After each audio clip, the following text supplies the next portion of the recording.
Okay, and hello everybody, and welcome to Gamer Weekly. It's another video. Will I have the correct audio this time? Who knows? And before we get into the video, I would just like to thank today's sponsor, and that is not Raid Shadow Legends, because that game sucks ass. So thank you, Raid Shadow Legends, for not sponsoring this video. I swear, it's like every single time I watch a YouTube video, this is Raid Shadow Legends, and then reads off the script. The game's terrible. It's not good. Don't play it. So I've tried several times, and I sit there and I'm just like, what am I doing? What am I doing? It's so bad. So thank you guys, though, for coming on to the show. I greatly appreciate it. Everybody that is watching, this is Campfire Studios. Everybody go around the room and introduce yourselves. Yeah, absolutely. Robert, you want to go first? Sure. I am Robert, and I'm the lead writer. Hello. John. I'm John. I'm the composer for Campfire Studios and the giver of nicknames a lot of times. Robert Ryan Randall Jones knows about it. That's true. Trevor. I'm Trevor. I'm the lead client-side programmer. Awesome. And my name is Kyle Richter. I am the president and CEO of Campfire Studios and also the lead systems engineer. Kyle, your shock mount is like blocking 90% of your face right now. That I want it that way. It's like that on purpose. It's the block that he's a Kansas City fan. Oh! Only while Pat Mahomes is out. That's it. It's okay. St. Louis doesn't even have a team anymore. There's like talks of the Chargers, but who knows? So you guys are currently doing a Kickstarter for Fate of the Elder Gods, which is based off of the board game. So I guess to start, what is Fate of the Elder Gods? I'm into board games, but I've never played that one before. So what is it? Yeah, absolutely. So, Fate of the Elder Gods is a Lovecraftian themed board game from Greater Than Games. I don't know if you're familiar with that publisher, but they've created a number of really popular titles. Brewcrafters is a big one. They made Spirit Island, which is probably their #1 game. But they're also actually coincidentally located in St. Louis. They're headquartered here. Paul, who is the president, has actually been a pretty good friend of mine for a long time. And we had spent a very long time building games for other companies. And when I decided that we wanted to do something a little bit different, I reached out to Paul and was like, hey, let's go. What would you feel about letting us gain some digital rights to some of your guys' titles so that we can kind of do our own thing with it? And so that's how we ended up with that relationship. But Fate of the Elder Gods is really unique, and we're really excited to get it because it's the only Lovecraftian themed game that I've seen that's from the perspective of the cultist. So essentially, you're leading a cult and essentially trying to awaken one of the 8 elder gods to destroy the world, or in the minds of the cultists to cleanse the world. So that's what it is. It's Trevor is our resident board game expert. He can tell you more about the what board game people would like to hear about that. So Trevor, you want to talk a little bit about Fate? Yeah, in terms of the board game, it's kind of a little bit of area control and take that mechanics where I have my cult, you have your cult, and I'm going to these different locations to do certain actions. Some of them hurt you, some of them help me, but the biggest draw is that there's 2 ways to win. You can either summon your elder god by getting all the elder signs, or if somebody else gets caught by the investigators too many times and they lose, then you can be the least conspicuous one, and you're the one that wins because nobody found out that you were a cultist the whole time. So those are kind of the key points on the board game. Yeah. It's rated like 700, I think, on Board Game Geek, in terms of overall games. And so it's go ahead, Trev. To put it in perspective, that's in like the top 1% of games on there. Okay, yeah, because I didn't know how many games were even in that list. I didn't even realize too that like Monopoly and stuff is in the bottom of the list. And like, wow, guys, you Yeah. really hate this game. Yeah, in terms of It's- board games, it's not very that's not very good. That's no longer a BOARD board game. That's a BORED board game. Yeah. You play it when you're bored. Yeah, in terms of enjoyment, it's probably in the right spot. Right. No, board games have gotten really complicated. It's something that I've seen over time is that they just keep getting more and more like in depth. And a lot of the games that you see now being released are really cool perspectives on things and like really cool mechanics. It's become a lot more about, you know, really being challenging and not just being a passer, you know, a time passer. It's pretty awesome, actually. Yeah, because I remember trying to play Small World and I didn't quite understand the instructions. And so I looked up a video and it was like an hour long explaining all the rules of the game. I'm like, how am I supposed to teach people to play this? Well, See, that's what we basically- have Trevor for. Yeah, that's pretty legit. I When feel you- like, oh, sorry. Yeah. No. I feel like with a lot of board games, you need someone who's really good at explaining rules. Because if you don't, nobody wants to play. Yeah, pretty much yeah. anytime I play a board game, I'm the one that has to be like, okay, this is how you play in normal person terms. Well, you I can think see that, Trevor you know, shelving back there, and that is exactly the reason why. Yeah, I think when you look at the way that board games have gone, you know, they started off literally just turn-based, roll dice, do this, you know, see who wins at the end kind of thing, and now there's after, like, you know, games like Battleship started coming out and Risk, you know, these more strategic games, and eventually they had the more role-playing games like, you know, Dungeons and Dragons and stuff like that were happening, and, you know, all the different what is it, Wizards of the Coast or whatnot to make those. Don't quote me on that, but with all those different kinds of things in perspective, these newer board game companies or even some of the classic ones are saying, well, what can we really do with a board game that people want to see and are going to actually play? Yeah, and it also goes back to attention span and just how society and culture is changing, right? You know, back then it was just let's have something that kind of keeps our mind off things and allows us to pass time. But people's attention spans are getting shorter. There needs to be more action, and especially with the advent of, you know, like what we're doing with video games. People want action and more deep gameplay and mechanics that can keep you interested. And a lot of the, you know, sitting around the same table playing a multiplayer game that's not Monopoly. You know, it's not one of these games that you've played so many times you could play it with your eyes closed. You know, you got to really think about it. So I think that board games in general have really just advanced to where they kind of need to be to still hold an edge on the gaming market, if that makes sense. Yeah. Yeah, because I would say like every time I go to a party, they always want to play like Cards Against Humanity, but they don't want to play it to where it'll be too offensive. Like, What? yeah, That's how you're I like, supposed to play it. yeah, and that's what I was thinking. I'm like, You guys, play that in the middle of the college like commissary thing, just like You know the little just on that note, you know the little wild card cards? yeah, We used to just write poop on all of them because it just made everything so much funnier. especially in college where fart's funny again, and you're Right. like, oh, everyone knows like we got to be more serious, more mature, and then they go into college like, fuck that. 28 years old sitting around a bunch of 19-year-olds going, what am I doing here? Right.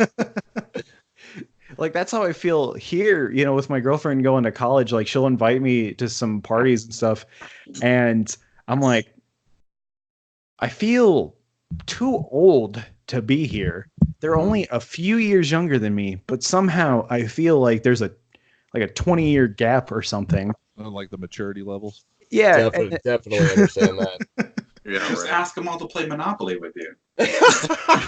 Uno.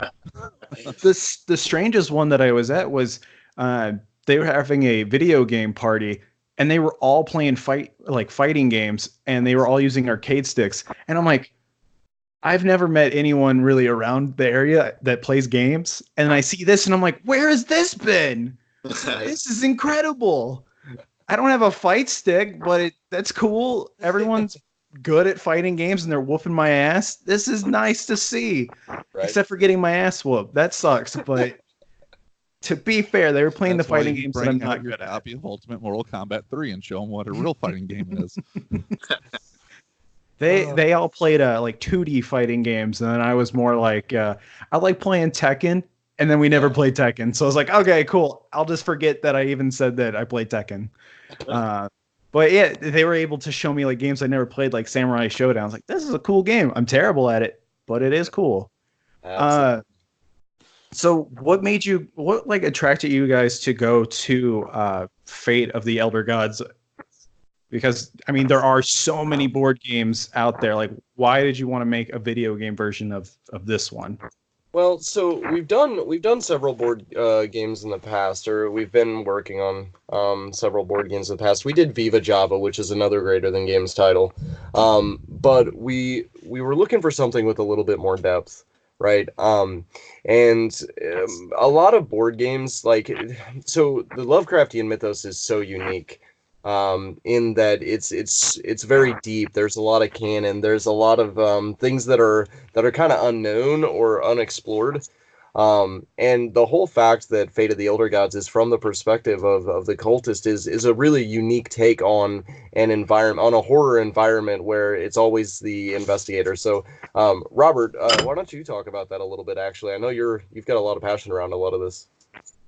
Yeah, I mean, like Kyle just said, you know, the biggest thing is you look at most of the Lovecraftian mythos stories, it's always a private detective or an ex-cop or, you know, a traveler who arrives into town and uncovers a cult, but it's always seen from the good guys' perspective, you know?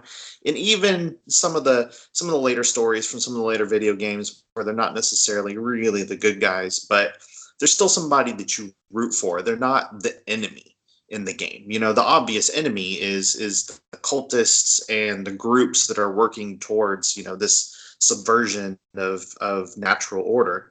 And to play from the opposite end of that, to be able to say, you know, from the get-go, I'm the bad guy and I'm here to wreck the world. And not only do that, but Cthulhu's my buddy. You know, that's who doesn't want to do that, you know?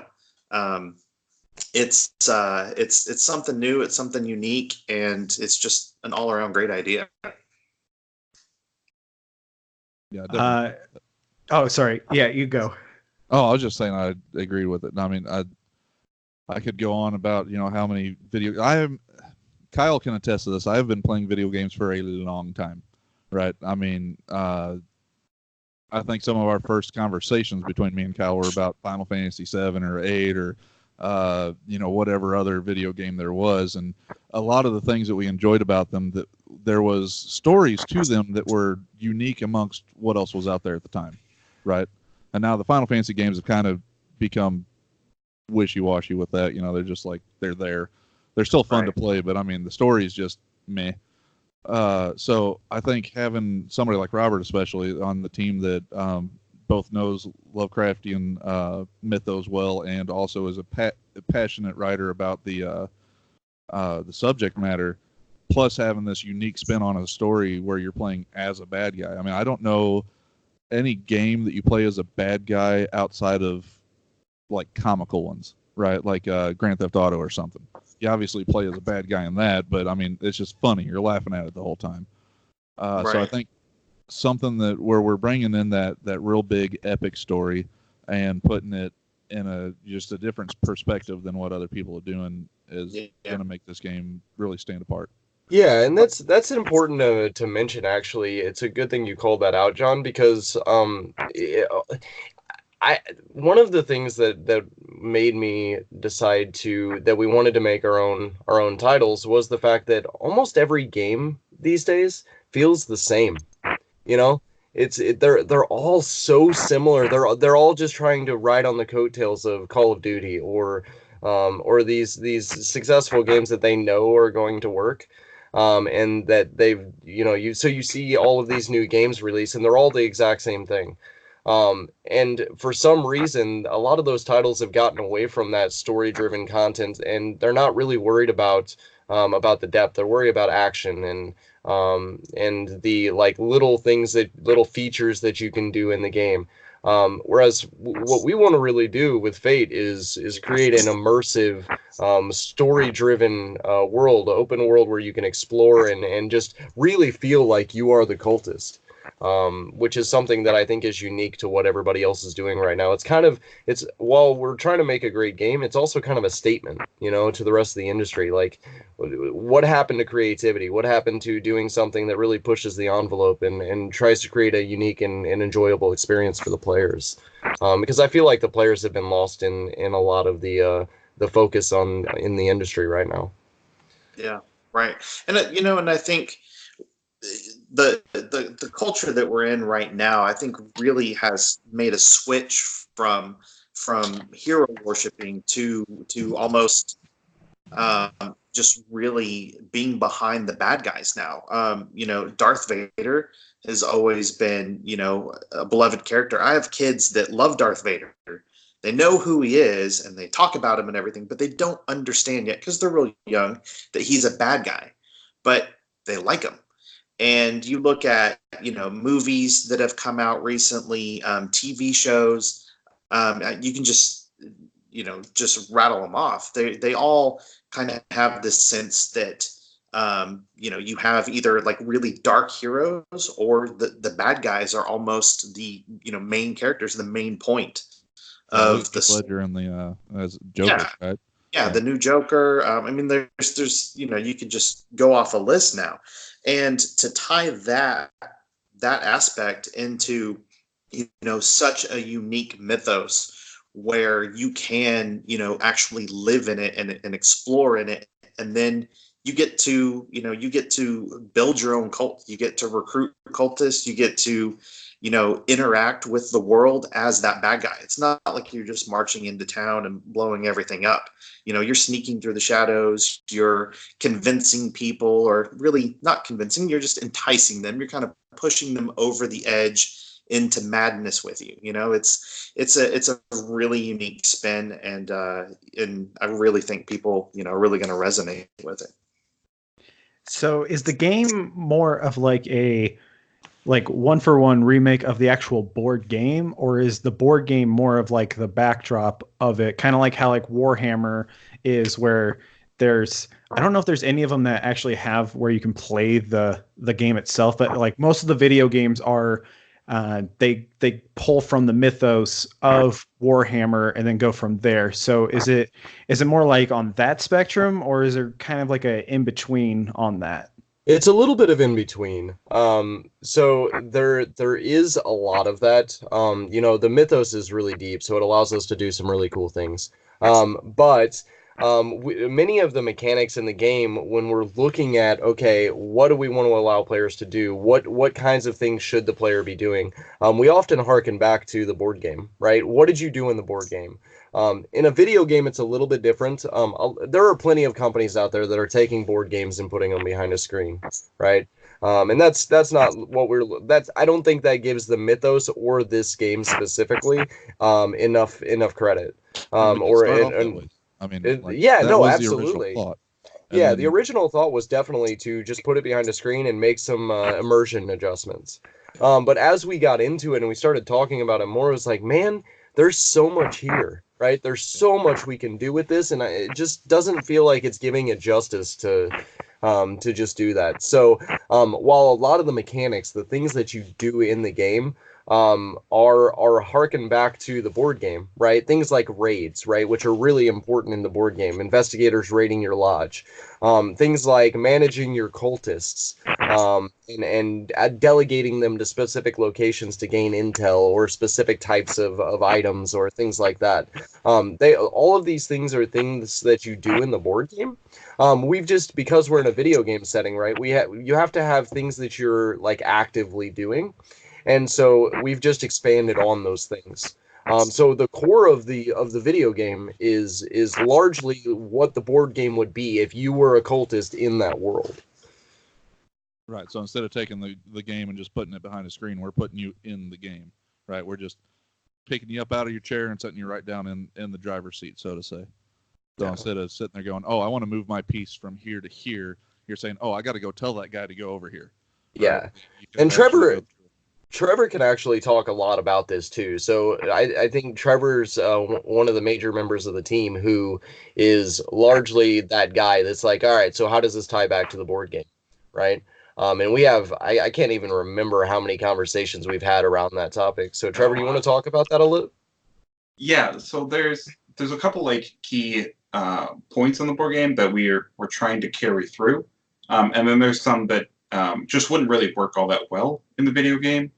So like a big portion of the board game is the different areas and the different like bonuses you get for going there.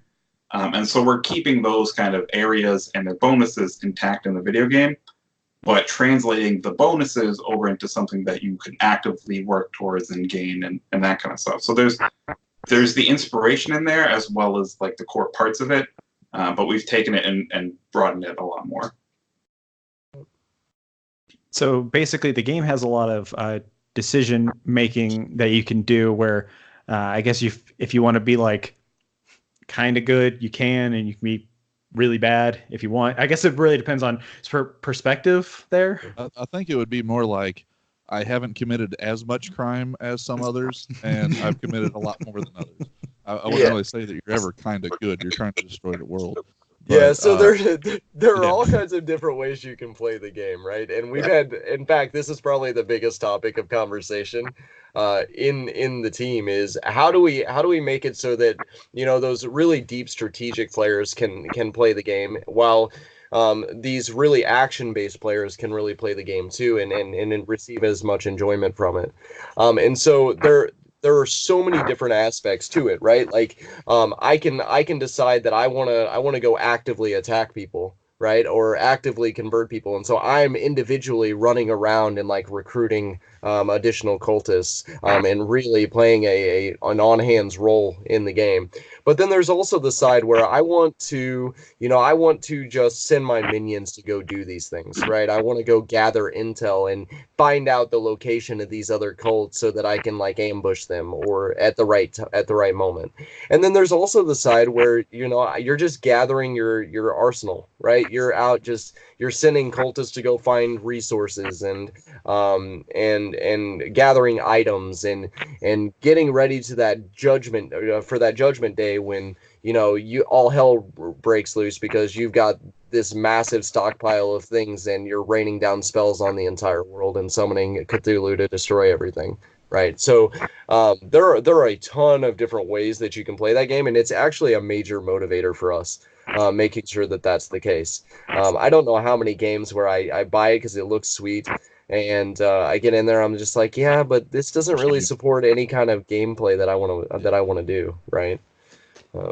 Yeah, I recently bought a bundle off of Fanatical, and it was like a Game Boy Color looking game. I was like, oh, this looks really neat. Like I like this kind of style. And then the music in it was so terrible that I couldn't even play the game. Me writing for him. I mean, let's be honest. Like, honestly, it was like it seemed what happened was every time you start a level, the music that was playing in the menu was still playing, but then there was also other music that was playing on top of that. And it just sounded like an absolute clusterfuck. It was awful.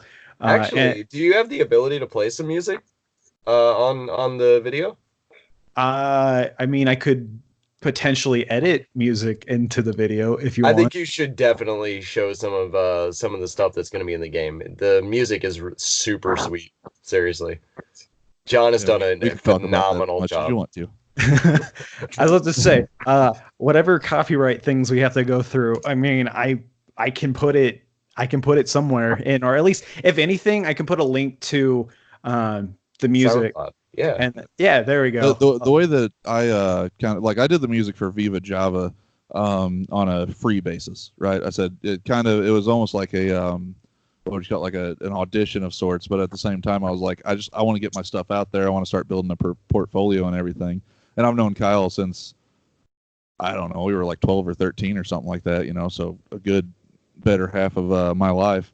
And so I was like, hey, let me, you know, work on one of your games or something. And he said, okay, here's this one. Make a couple of songs. We'll see what happens. I was like, all right, just put my name in there in the credits and put a link to my SoundCloud somewhere. That's all I want.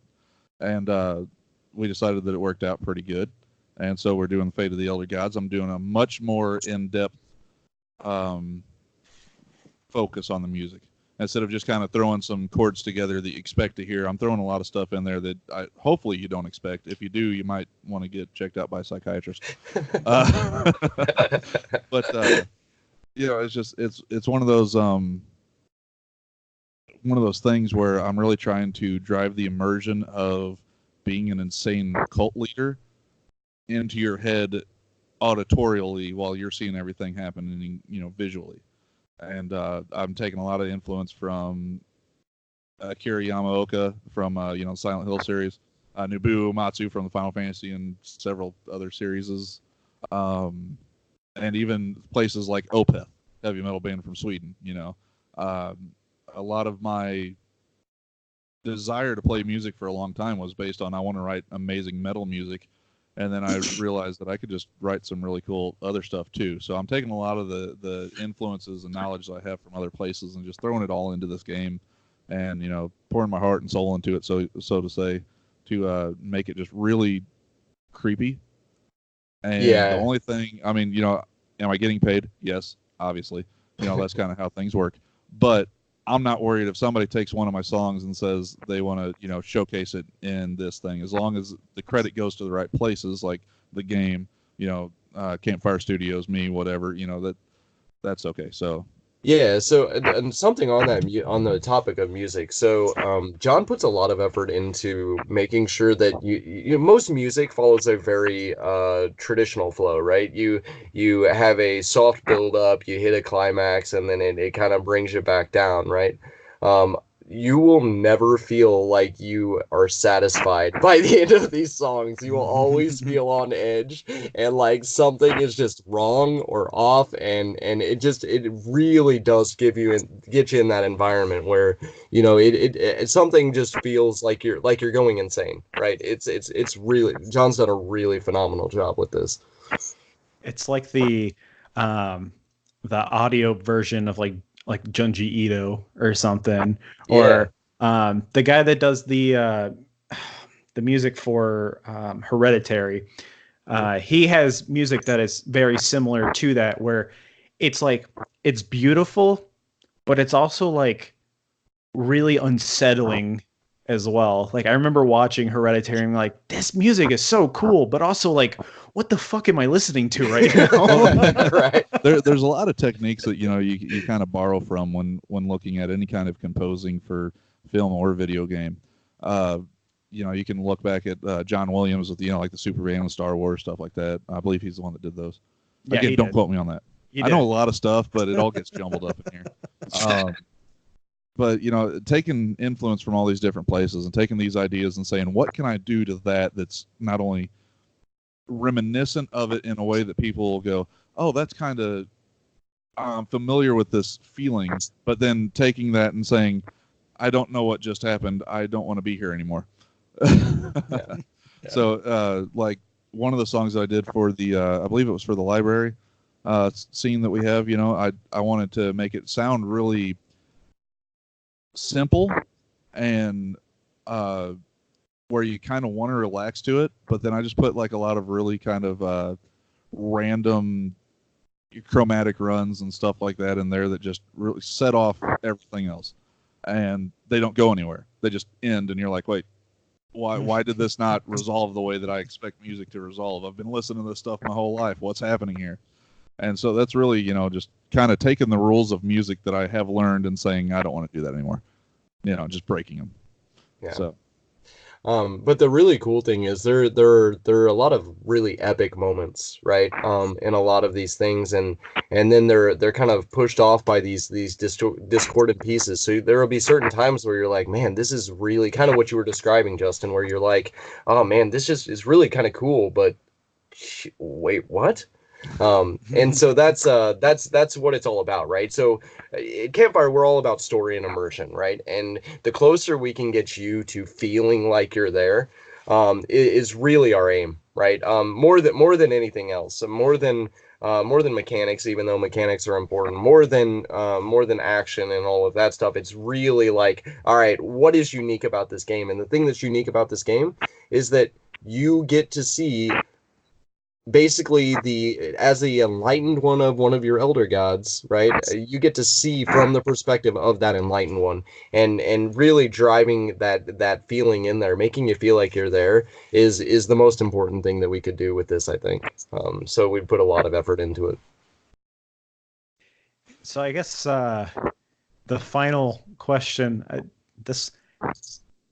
I can't believe we're already down to the end. But, But are we really? Nothing ever ends. It's all sepaternal from there. Cthulhu wants you to think that it ends. I guess like 2 more questions and then we'll be off. See, it started with 1. Now we're at 2. Yeah. Yep. Oh, sorry. What kind of car do you drive? Cthulhu's making his magic work after all. I guess the one question, 2. So one of them that I was going to ask was, if you had to point to a game that your game is most similar to, what would you say would be that game? Yeah, so let's distribute this one, actually, because I know that we all, I think we all have the same ideas, but it's interesting to get everybody's opinion. So Trevor, why don't you go first, actually? Have me go last. All right, Crap, Robert. what expires me? There's not any one single game that I could say that Fate is like, because it's not like any other single game out there. There are certain elements. We have some base building elements where you build up your cult. Your cult has a lodge, and that's kind of where your guys go to do their super secret spooky stuff. And so that's kind of your home base, and you build that up, almost in a somewhat kind of XCOM-ish 2 way, but a little more interactive. Instead of just looking at it, you're actually, going inside, you're interacting with the people, you're talking to them. A lot of dialogue, a lot of story choice revolves around in that. And then some of the other Cthulhu Mythos games, it obviously being in this kind of setting, it'll be reminiscent of. So Sinking City, Call of Cthulhu, with that kind of exploration element where you have a city in this setting that you're going out and exploring, it'll be like that. But again, like Kyle has said, our whole intention is to put you in this world and then fully immerse you into it. So everything that you can look at, interact with, people you talk to, all the other characters, the items you get, the spells you use, everything is driven towards that story and to immersing you into that. So, sorry, I guess trick-or-treaters are coming early. I didn't even remember that it was The pizza's Halloween. here. Yeah. Yeah, covered up with trick-or-treaters. We all know what's really going on. Right. That's Cthulhu. Half a dozen let's pepperoni pizzas.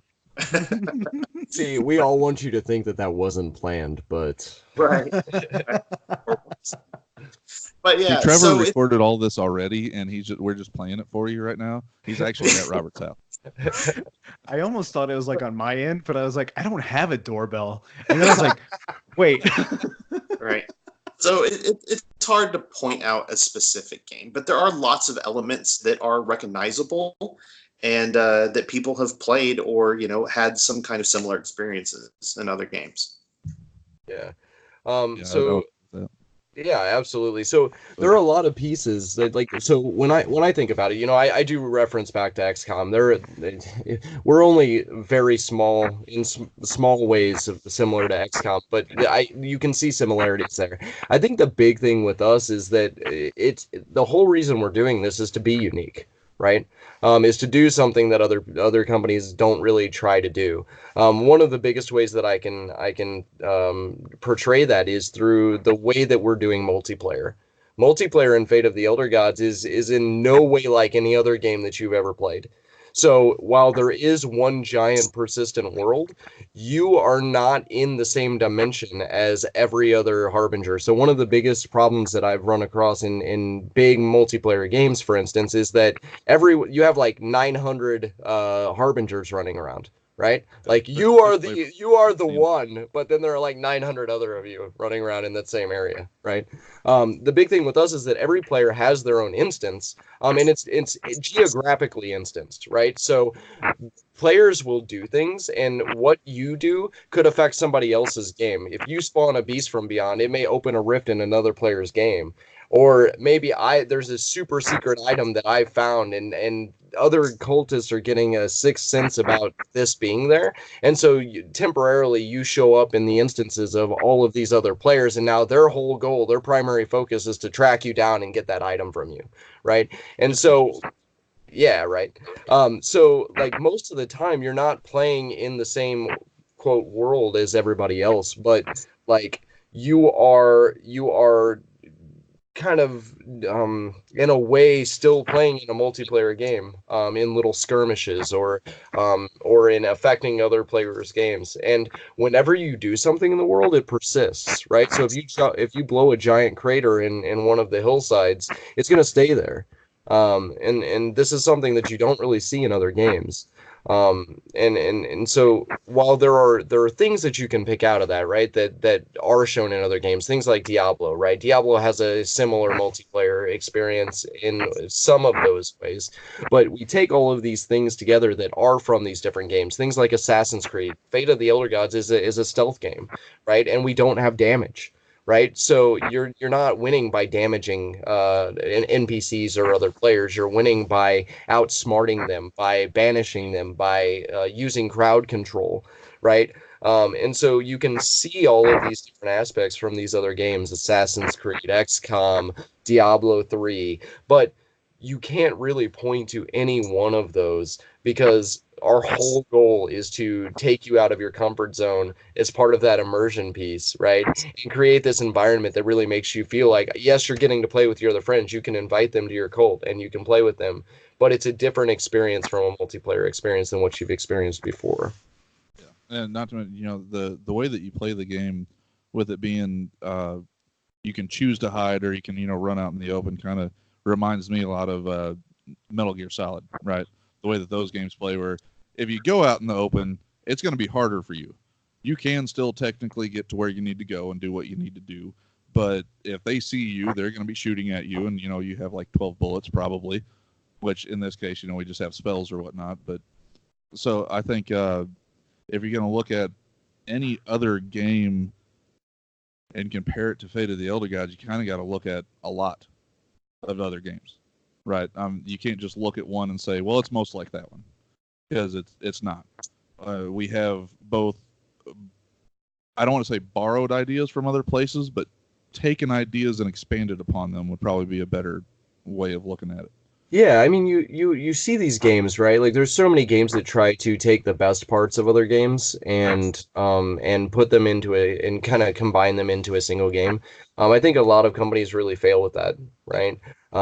It's really, really, really hard to do, but I can safely say that the mechanics and the gameplay that we put together for Fate, I think, is the best example that I've seen of doing that, of taking the best pieces of different games and fitting them into an environment. And I say fitting, but that's a pretty poor word because it all just, as we talk through this, it all just kind of fits, right? It all kind of works in the right direction. And we start talking about it, and it's just like, oh man, this just works, right? So, and it's always kind of evolving. The more we talk about stuff, we say, oh, what if we had this element? What if we had that element? What if we took this idea and instead of doing it this way that all these other companies have done, let's try to get to the core of what they were trying to do, but do it better, right? Do it our way and do it something that's a little bit more either, I don't want to say intuitive, but just something that makes sense instead of like, why in the world am I doing all this stuff over here? This has nothing to do with my actual game. And we're really trying to make everything work together as cohesively as possible. And I think that's you hit on a good point. I think that's the reason why it's so difficult to put into a category, is because we're not just making a game where we say we're making a shooter or we're making a stealth action game. We don't just add in mechanics because that's what all the other games have. We look at it from a perspective like, what does this add to the game, and what can we put in there that makes it really cool? And how can we utilize those tools to make the game feel immersive? Yeah. And I think the three biggest points of this game are going to be story, immersion, and environment. Environment, definitely. Not my music. Environment. No, I think that's a good point, John. It's like, a lot of companies they focus on one area, and Trevor made mention of this too. They focus on one area and they try to just do that really well. Well, if you're trying to create that immersive environment, you can't do that, right? Because music sets mood, right? And environment sets that visual thing. You have to hit, in order to create immersion, you have to hit multiple layers of your senses. So we focus on not only what you see, but also what you hear, also what you feel, right? Things like, that crazy human sixth sense, like investigators, they have a sixth sense. And so if you sit and stare at them too long, they're going to feel like somebody's watching them.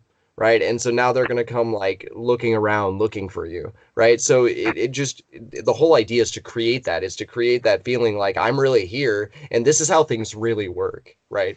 And I know we seem to talk with a lot of passion about this stuff is because we've spent so much time like trying to make that's the goal, right? Is to create a game that people are actually going to enjoy, that is actually really cool. And we're not just saying, oh, well, we're going to put skins in and you're going to have, salt shaker dances and that's good. That's what's going to make our game cool.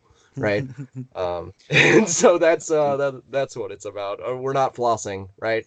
Although maybe there might be a floss in there. Oh, I mean, that's kind of what why we went with Kickstarter too, right, Kyle? I mean, because we can get real-time feedback from the people that are going to be playing it based on, kind of what they want to see and everything and what we're delivering to them. Yeah, absolutely. As well as Robert disappearing off into the dark night. Bye. He decided to go trick-or-treating now. Kickstarter allows us to, instead of, as Kyle mentions this in the video, but instead of being told what we have to do, we can decide what we want to do, right? And decide how we're going to do it. Yeah, absolutely. And I think that makes it also, it puts a unique spin on the way the game's going to be developed, because we can constantly say, well, this idea, because John came up with it, doesn't work. Or, whatever else, right? I mean, we can keep building on things and we never have to really just say, oh, we have to do this because they said so. Yeah, absolutely. We want to do this because it's going to drive the immersion. It's going to make the game better in whichever aspect of it. Yeah, absolutely. And we've talked about that a lot too, Ray. We could have easily gone and gotten investors. That's not, that's not a problem, but that's also not our focus, right? We could have done microtransactions, but everything in the game, when you buy the game, you get everything in the game, right? And you just have to unlock it. You have to achieve the right to earn it, right? And so like having publishers involved other than us means that they're going to try to focus on their own agendas, right? And what they feel is right. And what I'd rather do is really get the opinions of players, right? People who are actually going to be playing the game. What do you want? How do you want to play? What is the thing that drives you? What makes you excited about a new game coming out? And Kickstarter, to John's point, really allows us to do that. It really allows us to say, okay, you guys have a say. And I know that a lot of companies say that, but with Campfire, it really is about that. Even in the way that we're structured, any of these guys here can attest to you that we don't have hierarchy on the team.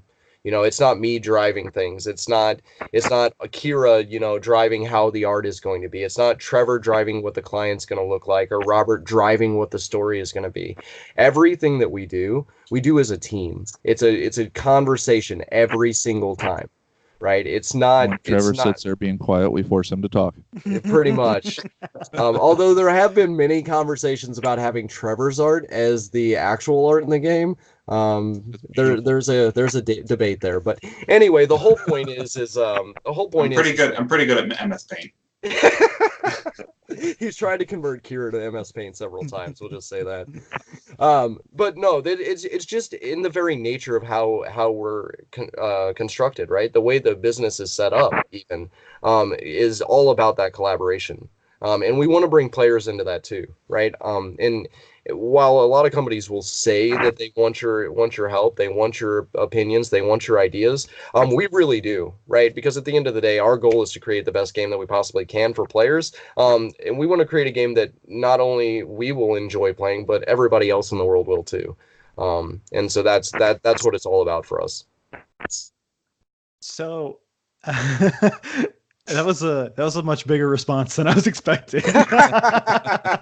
I'm to wrap things up. I am now going to say all the YouTuber things. So everyone out there who's listening, if you want to support the game, it's on Kickstarter. I will put a link in the description. You can donate as much money as you want to. You can donate $5. You can donate $10,000. It's whatever you can afford. They will greatly appreciate it. And in turn, I will greatly appreciate it as well. So thank you guys so much for coming onto the show. I appreciate it. If anyone out there, if you liked listening to my ramblings, you can also find many other episodes as well. And you can also find some episodes that aren't on YouTube that are on SoundCloud. And if you want to just listen to audio, the podcast is available on everything except for Spotify, because Spotify can lick my butt. So that's what I use. Mainly because they're integrated with the PlayStation. But so you can listen to everything. You can listen on to every single thing except for Spotify. Unless you are listening to us on Spotify, then that means that I have hit it big and that I am doing great. But until then, you will be finding it on everything else. So thank you, everybody, for listening. Thank you guys for coming on to the show, and thank you for watching the show. Thank you for everything. And once again, thank you to Raid Shadow Legends for not sponsoring the video. Thank you for all the fish. Thanks for having us. We appreciate it, Justin. Yeah. It was great. Goodbye, everybody.